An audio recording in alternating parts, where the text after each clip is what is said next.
कभी आपने दिल से सोचा है कि रोज़े में भूख का क्या फ़ायदा होता है? अगर माह रमज़ान में हम अल्लाह के मेहमान होते हैं तो मेहमान को भूखा क्यों रखा जाता है?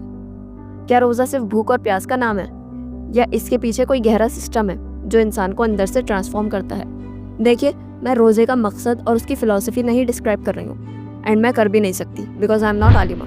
लेकिन साइकोलॉजी मेरी फील्ड है, और जब मैंने रोज़े को ब्रेन साइंस के पर्सपेक्टिव से देखा तो मुझे बेहद इंटरेस्टिंग रिजल्ट्स मिले।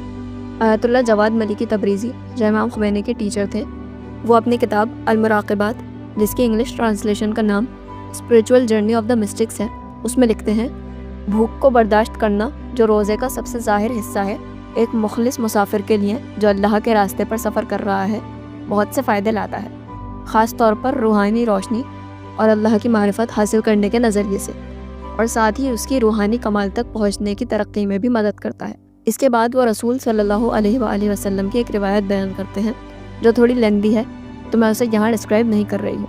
अगर आप पढ़ना चाहते हैं तो मैंने बुक का लिंक डिस्क्रिप्शन में डाल दिया है, आप वहाँ से देख सकते हैं। दैन उस रिवायत के बाद वो बताते हैं कि इस बेसिस पर उलमा ने भूख के कई फ़ायदे बताए हैं। उसमें फर्स्ट पॉइंट पर ही वो सुनिए कितनी इंटरेस्टिंग चीज़ मेंशन करते हैं।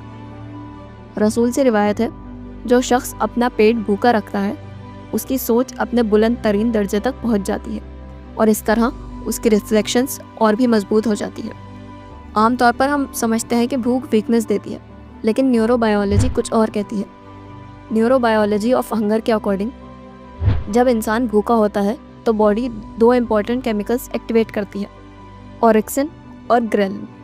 सिंपल अल्फाज में कहें तो ये दो केमिकल्स अलर्टनेस को इंक्रीज़ करते हैं, मेंटल फंक्शनिंग एनहांस करते हैं, फोकस को शार्पन करते हैं और मेमोरी रिटेंशन को बूस्ट करते हैं, और इसके अलावा और भी मेंटल बेनिफिट्स हैं। अगर आप इन साइंटिफिक टर्म्स को डिटेल में समझना चाहते हैं तो मैं रेलेवेंट आर्टिकल्स डिस्क्रिप्शन में शेयर कर दूंगी। और अगर आज की डिस्कशन ने आपको रोज़े का एक नया पर्सपेक्टिव दिखाया तो अपनी दुआओं में मुझे भी याद रखिएगा।